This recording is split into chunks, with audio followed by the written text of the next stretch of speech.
जय श्री राम, जय श्री कृष्ण, हर हर महादेव सभी को। तो आज जैसे आपने टाइटल देख लिया है, हमने सोचा बहुत दिन हो गए हैं इस्कॉन को एक्सपोज नहीं किया है इस चैनल पे, तो चलो करते हैं। तो आज का जो एक्सपोज है वो बहुत बड़ा है। बड़ा इसलिए है क्योंकि क्योंकि लोग अज्ञानी हैं, लोगों ने कुछ पढ़ नहीं रखा। तो अलग अलग प्रकार से इस्कॉन, रामपाल, ऐसे जो लोग हैं वो लोगों को मूर्ख बनाने पे तुले हुए हैं। अब ऐसी भी अफवाहें फैलाई जाती है भाई कि शास्त्रों में विष्णु या कृष्ण के लिए ही भगवान शब्द इस्तेमाल हुआ है, या श्री भगवान उवाच जो है वो सिर्फ भगवान विष्णु या कृष्ण के लिए है। जबकि ये इतना फालतू झूठ है जिसकी कोई सीमा नहीं है।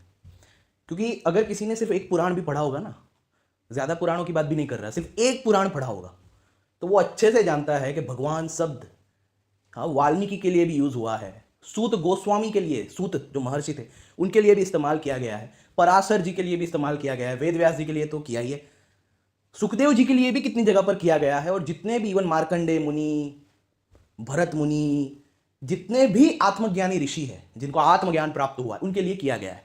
और उपनिषद जो कि स्वयं श्रुति है, हाँ, वैदिक मंत्र है, उनमें तो महर्षि पिपलाद और जितने भी, मतलब जो भी गुरु के पास जाते थे ज्ञान लेने, तो अपने गुरु जी को भगवान शब्द से ही संबोधित करते थे। वो मैं आज दिखाऊंगा कि भगवान शब्द आखिर में इतना कॉमन है कि जिसकी कोई सीमा नहीं है, बहुत कॉमन है। जो भी सेल्फ रियलाइज्ड हो जाता है उनके लिए भगवान शब्द इस्तेमाल किया जाता है। क्यों? क्योंकि उपनिषद और शास्त्र कहते हैं कि जो आत्मज्ञानी होता है वो जो चाहे कर सकता है, लेकिन आत्मज्ञानी हो तो समस्त संसार का वैभव ऐश्वर्य उसका होता है। क्यों? क्योंकि वो उस स्थिति में होता है जब उसने वो रियलाइज कर लिया कि मैं सर्वव्यापक चैतन्य हूँ और ये सब कुछ मेरे अंदर है, ये सब कुछ मुझ पे आश्रित है। तो प्रकृति का जितना भी भोग है, ऐश्वर्य है, वो सब मुझ चैतन्य पे टिका हुआ है, मेरे कारण इनका अस्तित्व है। तो वो उस स्थिति में स्थित होने के बाद ये जितना भी ये भोग ऐश्वर्य है वो जो चाहे सिर्फ संकल्प मात्र से प्राप्त कर सकता है। उसके पास अनंत ज्ञान होता है। क्यों? क्योंकि वो सर्वज्ञ हो जाता है। ऐसा उपनिषद स्वयं कहती है, मैं दिखाऊंगा आपको। उसके पास अनंत ज्ञान, अनंत शक्ति, अनंत ऐश्वर्य, सब कुछ अनंत मात्रा में हो जाता है, क्योंकि वो सर्वरूप हो जाता है। मैंने तो बहुत बार दिखाया है ये वाली चीज़ कि वो सर्वरूप हो जाता है, जो चाहे संकल्प मात्र से कर सकता है। आज मैं उपनिषद को खोल के भी दिखाऊंगा बाद में। पहले ये जो इनका ये एकदम फालतू हर जगह जो फैला रखा है कि भाई भगवान शब्द सिर्फ इनके लिए है, तो ये छोटा बच्चा भी जिसने एक बुक सिर्फ पढ़ी है, सिर्फ एक बुक, वो भी इसको रिफ्यूट कर सकता है।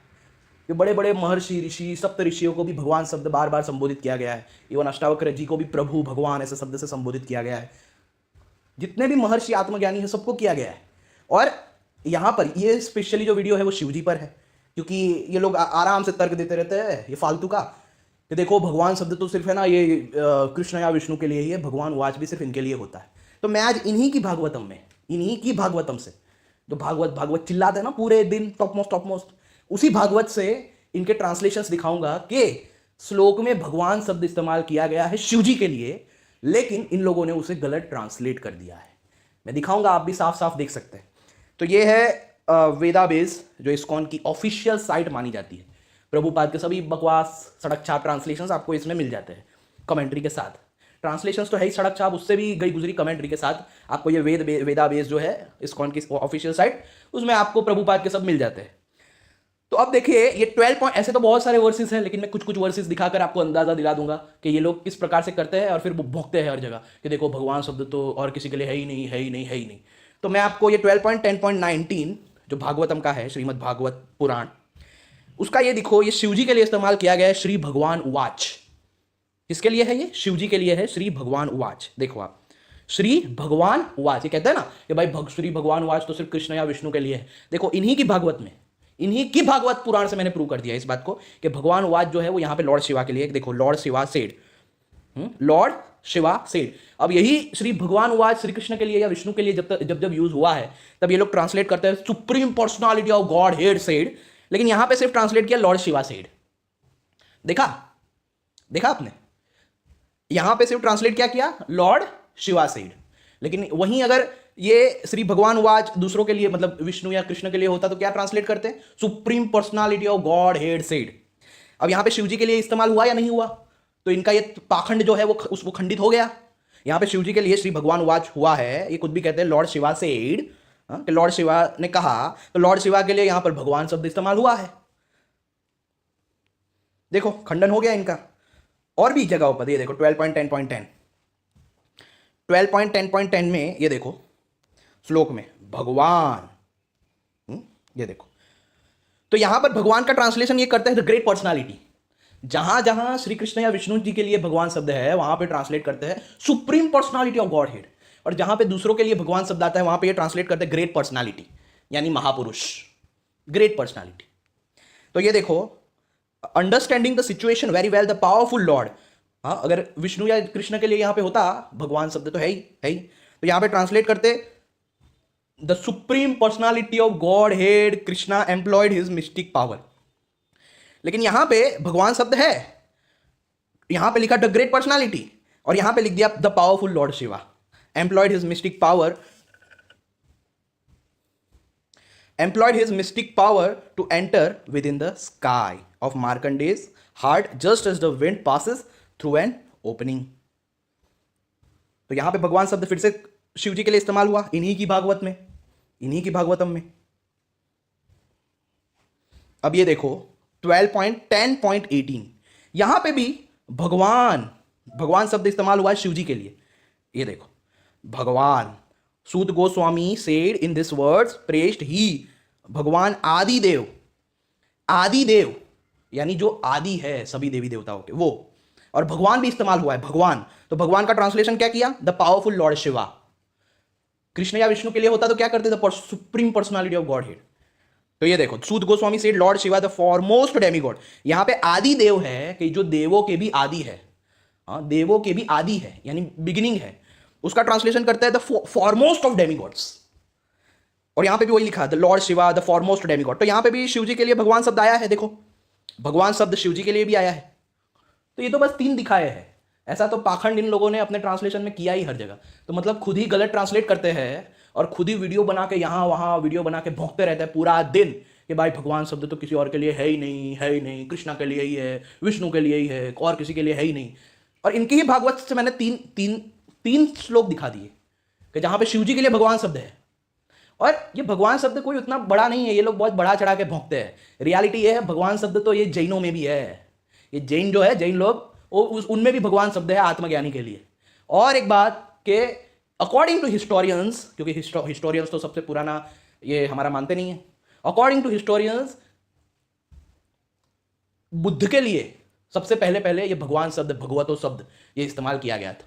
भगवतो भगवान, आप कोई भी बुद्धिस्ट ग्रंथ को पढ़ेंगे तो वहां पे बुद्ध के लिए यही है कि भगवान, भगवतो सेड, भगवा सेड। तो ये कोई बहुत बड़ा शब्द नहीं है। हाँ, और अगर आप पुराण पढ़ेंगे तो सबके लिए आपको भगवान शब्द मिल जाएगा। इवन कोई व्यक्ति जो है वो एक सेल्फ रियलाइज्ड वो वृक्ष के पास जाता है तो वो वृक्ष को भी बोलता है हे भगवान, हे भगवान। तो ये कोई बहुत बड़ा वर्ड नहीं है, बहुत कॉमन है। लेकिन क्योंकि लोग अज्ञानी हैं, लोगों को कुछ पता नहीं है, इसलिए ऐसी बातें भी प्रचलित है जो एकदम चाइल्डिश है और एकदम ही फालतू बकवास है, जिनमें कोई सच्चाई ही नहीं है। तो देखो मैंने आपको दिखा दिया, अब मैं आपको दिखाता हूं कि भाई भगवान शब्द कितने कॉमनली उपनिषदों में ऋषियों के लिए आराम से इस्तेमाल किया गया है। तो मैं आपको बताऊंगा कि ये भगवान शब्द आत्मज्ञानी के लिए या गुरु के लिए इस्तेमाल होता है। ये कोई बहुत बड़ा वर्ड नहीं है भगवान, कि जो ऐसा लगे कि भाई, क्योंकि हम अपने वास्तविक ग्रंथों से दूर आ गए हैं इसलिए हमें आश्चर्य लगता है, अरे वाह अच्छा ऐसा है वैसा है, ऐसा हम समझने लगते हैं। लेकिन बहुत कॉमन है, यकीन मानो। अगर आप लोग सीकर बन गए, आप लोगों ने बहुत कुछ एक्सप्लोर किया, तो आपके लिए ये सब बातें बहुत कॉमन हो जाएगी। आप लोग ऐसी चाइल्डिश बातों पे हंसोगे जो इस्कॉन वाले करते हैं। तो ये है मेरे पास प्रश्नोपनिषद, जो 11 मुख्य उपनिषदों में से एक है, जिन्हें वेदों का अंतिम भाग कहा जाता है, वेदांत, वेदों का सार। तो ये सबसे पहला मंत्र ही, सबसे पहला मंत्र, सबसे पहले मंत्र में ही ये देखो, भगवंतम पिपलाद, पिपलाद मुनि को भगवान शब्द से संबोधित किया गया है। ये देखो,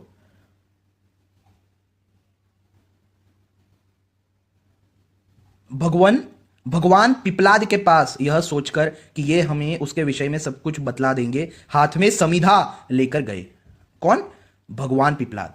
तो देखो भगवान शब्द सबके लिए है, हाँ, और वो भी श्रुति से मैं दिखा रहा हूं। आप सोचो श्रुति की क्या मतलब, उससे बड़ा कोई है नहीं कुछ। ये देखो यहां पे भी मंत्र 1.3 प्रश्नोपनिषद, यहां पे भी ये देखो, भगवन कुतो भगवन तदंतर कात्यायन कबंधी ने गुरु जी के पास जाकर पूछा, भगवान यह सारी प्रजा किससे उत्पन्न होती है? ये देखो, अपने गुरु जी को बोल रहे हैं भगवान।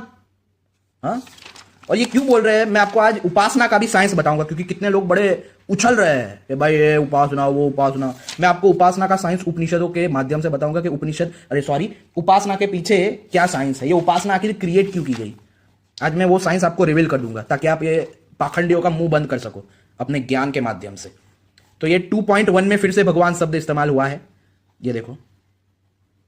तदंतर उन पिपलाद मुनि से विदर्भ देशीय भार्गव ने पूछा, भगवान इस प्रजा को कितने देवता धारण करते हैं? उनमें से कौन कौन उसे प्रकाशित करते हैं और कौन उनमें सर्वश्रेष्ठ है? भगवान, देखा, भगवान। तो ये कोई बहुत बड़ा वर्ड नहीं है जिसको इतना होहा हल्ला मचाया दिया गया है लोगों के अज्ञानता के कारण ही। ऐसे लोग भोंकते इसलिए क्योंकि लोग अज्ञानी हैं। जब लोग ज्ञानी बन जाएंगे तब लोगों के लिए ये सब बातें बहुत कॉमन हो जाएगी, जैसे मेरे लिए है। अब 3.1 में देखो, यहां पे भी भगवान शब्द, भगवान। तदंतर उन पिपलाद मुनि से अश्वल के पुत्र कौशल्य ने पूछा, भगवान यह प्राण कहां से उत्पन्न होता है? भगवान। देखो, आपको मैंने कितने सारे बता दिए रेफरेंसेस, कितने सारे।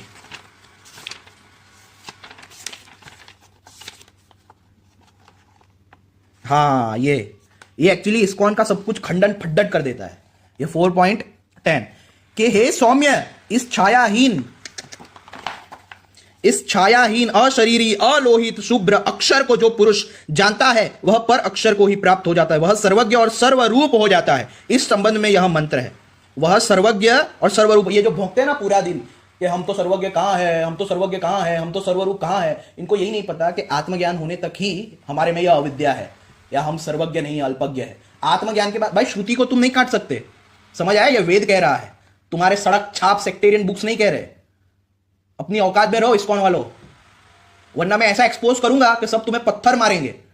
लोगों की अज्ञानता का बहुत ज्यादा फायदा मत उठाओ, फिर से वार्निंग दे रहा हूं मैं। तो जब श्रुति कह देती है कि इसको जानने के बाद वह व्यक्ति सर्वज्ञ और सर्वरूप हो जाता है, सर्वज्ञ भी और सर्वरूप भी, समझ आया? अब यहां पे भी भगवान शब्द इस्तेमाल हुआ है। तदंतर उन पिपलाद मुनि से शिबी पुत्र सत्यकाम ने पूछा, भगवान मनुष्यों में जो पुरुष, ये देखो भगवान। अब मैं आपको उपासना के पीछे का साइंस बताता हूं, क्योंकि आजकल उपासना के नाम पर बहुत पाखंड मचाया गया है, लोगों की अज्ञानता के कारण। तो उपासना के पीछे जो साइंस है वो मैं आज आपको रिवील कर ही देता हूं। इसलिए मैं आपको कहता हूं उपनिषदों की ओर आओ, क्योंकि जब तक आप उपनिषदों की ओर नहीं आओगे तब तक आपको कोई चीज समझ में नहीं आ सकती, कोई भी चीज समझ में नहीं आएगी। कहानियों में ही फंसे रहोगे, उलझे रहोगे और मर जाओगे। और आज मोस्ट ऑफ जो लोग खुद को स्पिरिचुअल कहते हैं, जो खुद को हिंदू कहते हैं कि मैं देखो मुझे शास्त्रों का ज्ञान है, वो सब के सब मोस्ट ऑफ उनमें से कहानियों में फंसे और कहानियों में ही मर जाते हैं। तो वो तुम स्पिरिचुअल थे ही नहीं और ना तुम हिंदू थे, क्योंकि तुम उपनिषदों की ओर आए ही नहीं। जो मेन ग्रंथ है, ऐसे जो वेदांत है, उसकी ओर तुम आए ही नहीं। तुम्हारा जीना ही व्यर्थ था। तुम्हें वो कहानी भी तुम्हारे लिए व्यर्थ थी, तुम्हें, क्योंकि तुम कहानियों को समझ ही नहीं पाए कि वो कहानियां सच्ची नहीं है, वो सिंबॉलिक है। उनमें से कुछ कुछ बातें ही सच्ची है, बाकी मोस्ट ऑफ ये दर्शनों को ही सिंबलाइज किया गया है। तो क्या मतलब है तुम्हारा कहानियों को पढ़ना? व्यर्थ है, टाइम पास है। तो ये देखो 78, आज मैं बता ही देता हूं कि क्या साइंस है ये उपासना के पीछे। सॉरी, 90। ये मुंडक 3 खंड 1 उसका 10वां। वह विशुद्ध चित्त आत्मवेत्ता यानी आत्मज्ञानी मन से जिस जिस लोक की भावना करता है, यानी जो जो एक लोक सोच लेता है और जिन जिन भोगों को चाहता है वह उसी उसी लोक और उन्हीं उन्हीं भोगों को प्राप्त कर लेता है, यानी तुरंत उसमें ये सत्य संकल्पता आ जाती है। ये सब तो योग सिद्धियों में भी है, वो 8 सिद्धियां जो है योगी की, योग मार्ग की, वो आप पढ़ लीजिए। इस्कॉन वाले तो इतना भी नहीं जानते कि वहां 8 सिद्धि क्या है। अगर जानते होते तो ऐसी फालतू बकवास नहीं करते जैसी वो भोंकते हैं हर जगह कि ये करके दिखाओ, वो करके दिखाओ। जब पहले तुम लोग 8 सिद्धियां पढ़ के आओ इस्कॉन वालों, फिर आना। 8 सिद्धियों में एक ईशत्व भी है, ईशत्व पता होगा। ईशत्व क्या है जरा वो एक बार सर्च कर लो सर्च, फिर तुम कमेंट में करना या यहां वहां किसी को भी भोंकना कि ये करके दिखाओ, वो करके दिखाओ। तो आत्मज्ञानी जो होता है वो जिस जिस लोक की भावना करता है या जिन जिन भोगों को चाहता है वो तुरंत उसे प्राप्त कर लेता है। इसलिए ऐश्वर्य की इच्छा करने वाला पुरुष आत्मज्ञानी की पूजा करे। एक्चुअली यही साइंस है उपासना के पीछे का। हम सगुण साकार 5 ईश्वरों की उपासना करते हैं, या हम कहते हैं ना एनलाइटेंड बीइंग्स, जो एनलाइटेंड हो चुके हैं, जैसे आदि शंकराचार्य जी, ज्ञानेश्वर जी, महाअवतार बाबा जी, और भी बहुत सारे ऐसे एनलाइटेड बींग्स हैं जिसकी हम उपासना करते हैं, तो हमें समझ नहीं आता यार ये इनकी उपासना क्यों कर रहे हैं, इनकी पूजा करने से क्या होगा। तो भाई श्रुति स्वयं कहती है कि आत्मज्ञानियों की उपासना करनी चाहिए, क्योंकि क्योंकि वो मुक्त आत्मा है, वो कुछ भी कर सकते हैं, वो प्रकृति को कंट्रोल कर सकते हैं, तो वो कोई भी इच्छा हमारी पूरी कर सकते हैं, हम पर कृपा कर सकते हैं, इसलिए उपासना करनी चाहिए। हमारी चित्त शुद्धि कर सकते हैं। जैसे स्पिरिट गाइड होता है ना, स्पिरिट गाइड्स के हमें मोक्ष के रास्ते पे जो हमारे लिए सही है उसका रास्ता प्रशस्त करते हैं, रक्षा करते हैं, हमें पहुंचाते हैं। आत्मज्ञानी लोगों को स्पिरिट गाइड समझो, ये सगुण साकार ईश्वरों को आपका स्पिरिट गाइड समझो कि वो हमारा गाइड करते हैं आत्मज्ञान तक पहुंचने में। अगर इस दृष्टि से देखोगे तो कोई शंका नहीं रहेगी। They are all spirit guides, they are your guides. उन लोगों ने आत्मज्ञान प्राप्त कर लिया है, वो लोग आत्मज्ञानी है और मुक्त है, इसलिए जो चाहे कर सकते हैं। लेकिन आप लोग आत्मज्ञानी नहीं हुए हो, आप लोग अज्ञानता में हो, तो आपको भी उस स्थिति पर पहुंचाने के लिए वो लोग प्रयत्न करते हैं, आपकी मदद करते हैं, इसलिए उनकी उपासना करनी चाहिए। कितने लोग पूछते भी है भक्ति का क्या वो है, उपासना का क्या कारण है, क्या साइंस है। तो इसके पीछे साइंस ये है कि वो लोग उस स्थिति पर पहुंचे हुए हैं जिस स्थिति पर तुम्हें पहुंचना है, वो पहले से पहुंचे हैं, तो इसलिए वो लोग तुम्हारी मदद कर सकते हैं उस स्थिति तक तुम्हें भी ले जाने में, तुम्हें भी उस स्थिति को प्राप्त कराने में। वो लोग तुम्हारे गाइड्स है, they are your spirit guides.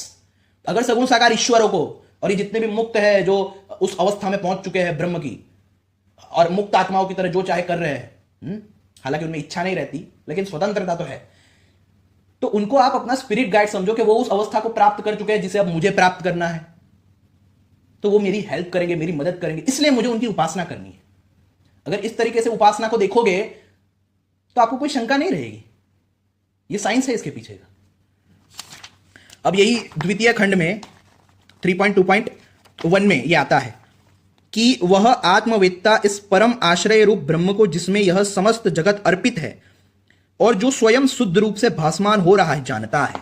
देखो, आत्मज्ञानी जानता है, इसलिए जो निष्काम भाव से उस आत्मज्ञ पुरुष की उपासना करते हैं वे बुद्धिमान लोग शरीर के बीजभूत इस वीर्य का अतिक्रमण कर जाते हैं, अर्थात इसके बंधन से मुक्त हो जाते हैं।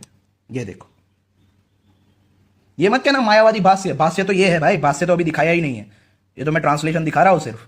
नहीं तो कितने लोग मायावादी भाष्य, इनको यही नहीं पता कि भाष्य का अर्थ कमेंट्री होता है, और कमेंट्री तो मैंने दिखाया ही नहीं है, और ट्रांसलेशन तो सबका सेम है, कहीं पे भी देख लो यही ट्रांसलेशंस मिलेंगे। तो भाई आपकी अज्ञानता का बहुत फायदा उठा रहे हैं, चाहे वो रामपाल हो, इस्कॉन वाले हो, बहुत फायदा उठा रहे हैं। प्लीज प्लीज जागृत हो जाओ, प्लीज वेदांत की ओर आओ, उपनिषदों की ओर आओ।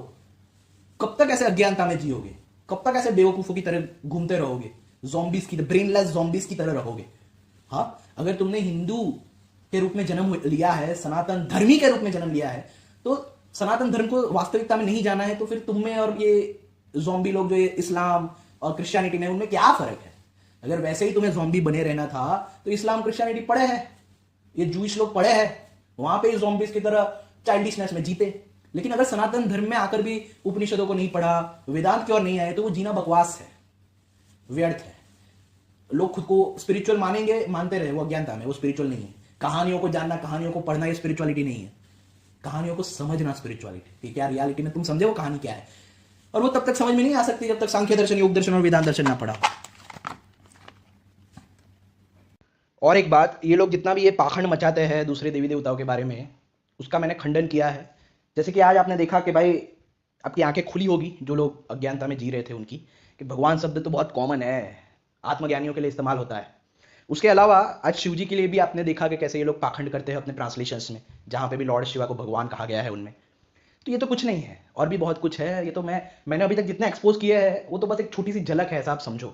इनके पाखंडों की एक छोटी सी झलक है। और एक और बात, यहां पर मैंने ये वीडियो बनाया था, एक्सपोज किया था कि क्या शिवजी को भागवत में सिर्फ एक डेमीगॉड और वैष्णवा बताया गया है। इस वीडियो को जरूर देखना, मैं अपने लिंक में, अपने डिस्क्रिप्शन में ये वीडियो के लिंक डाल दूंगा। इवन ये महाशिवरात्रि पे जो मैंने डाला था कि भाई शिव सहस्त्र नाम जो स्वयं महाभारत से है, और श्री कृष्ण ने स्वयं शिव सहस्त्र नाम और ये सब जो स्तुतियां की है उससे पहले भी, वो मैंने महाभारत खोल के दिखाया है। और यहां पर कि क्या गीता में अन्य देवों की उपासना का निषेध है, ये तो पहले देखना। इसमें मैंने विभिन्न गीताओं से, विभिन्न शास्त्रों से बताया है कि कैसे, मतलब उपनिषद को समझे बिना हम ये बात नहीं समझ पाएंगे, क्योंकि वो सब चैतन्य की दृष्टि से सब बातें कही गई है। तो ये वीडियोस पहले देखना। और हाँ, महाभारत में स्वयं कि भाई क्या माँ दुर्गा डेमी गॉडेस है, अगर है तो भाई श्री कृष्ण ने क्यों युद्ध से पहले कहा कि अपने माँ दुर्गा का आशीर्वाद ले लो अर्जुन, और अर्जुन ने फिर स्तुति की। तो ये सब जो वीडियोस है वो पहले आप देखिए। और उसके अलावा गुरु परंपरा को भी मैंने एक्सपोज किया इस्कॉन एक्सपोज वीडियोस चैनल पे। वो गुरु परंपरा पे भी जो लिंक है वो मैं नीचे डाल दूंगा कि इस्कॉन फेक गुरु परंपरा एक्सपोज, वो भी देखना। क्योंकि अब इनका समय आ चुका है कि लोग इनकी सच्चाई को जाने, लोग इनकी सच्चाई को जाने। और मैं तो बड़े पावरफुल तरीके से कोशिश करूंगा कि लोग इनकी सच्चाई को जाने। क्योंकि सनातन धर्म को अब्राहमिक मैं तो बिल्कुल नहीं बनने दूंगा। मैं देखता हूं कैसे कोई बनाता है, एथिज्म बने उसका कोई प्रॉब्लम नहीं है मुझे, लेकिन अब्राहमिक और चाइल्डिश ये तो मैं बिल्कुल नहीं बनने दूंगा। बुद्धिज्म बन जाए, अगर मतलब हमारे भारत में बुद्धिज्म फैल जाए तो भी मुझे प्रॉब्लम नहीं है, लेकिन चाइल्डिशनेस तो मैं नहीं फैलने दूंगा। ब्लाइंड बिलीविंग, ब्लाइंड फेथ और ऐसे चाइल्डिश अब्राहमिक धारणा है कि ऊपर कोई बैठा है, ऐसी चाइल्डिश बातें तो मैं बिल्कुल नहीं फैलने दूंगा। मैं भी देखता हूं किसमें हिम्मत है कि इसे फैलाए, देखता हूं मैं भी। तो जय श्री राम, जय श्री कृष्ण, हर हर महादेव।